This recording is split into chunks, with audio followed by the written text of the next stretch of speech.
fois par an. Aujourd'hui, une mauvaise maîtrise du français est un vrai handicap dans le monde du travail, mais il faut savoir que des stages de remise à niveau existent. La formule est de plus en plus souvent proposée par les entreprises. Un exemple en région parisienne avec Pascal Vinquel et Pascal Marcelin. Quelles questions on lui pose pour savoir si on a quelque chose à faire? On va lui demander quoi à être. Qui est-ce qui a abîmé?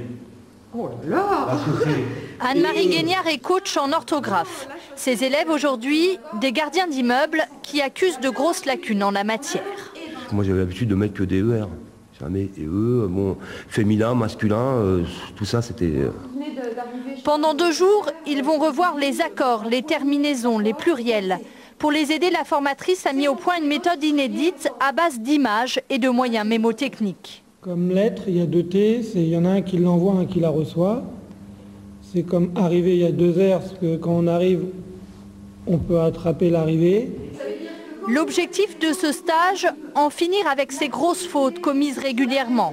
Pour leur employeur, c'est une question d'image de marque. Aujourd'hui, leur métier a évolué. Ils sont de plus en plus amenés à produire des écrits diffusables auprès des locataires, auprès de nos partenaires. Et la tolérance diminue dans une société où l'écrit opère un retour en force avec les courriels notamment. En ce moment, c'est même un motif de licenciement, et qui est imparable parce que c'est quelque chose qui est caché au moment de l'embauche. Et puis à un moment donné, il se retrouve avec un outil informatique, il faut taper et envoyer. Et là, on ne va pas commencer à faire les courriers à sa petite amie ou à son épouse pour savoir si on a laissé une erreur ou deux traîner. Sa méthode, dit-elle, permet d'éradiquer 90% des fautes les plus courantes. Verdict avec Kader. Je vois comme corrige, je me dis c'est bon, je reviens pas, quoi, je suis content. Le voilà donc réconcilié avec l'orthographe. Alors après l'apprentissage de la langue, l'apprentissage des saveurs, à l'occasion de la semaine du goût, les produits de la ferme ont été mis à l'honneur, notamment les fromages. Leur consommation est importante pour la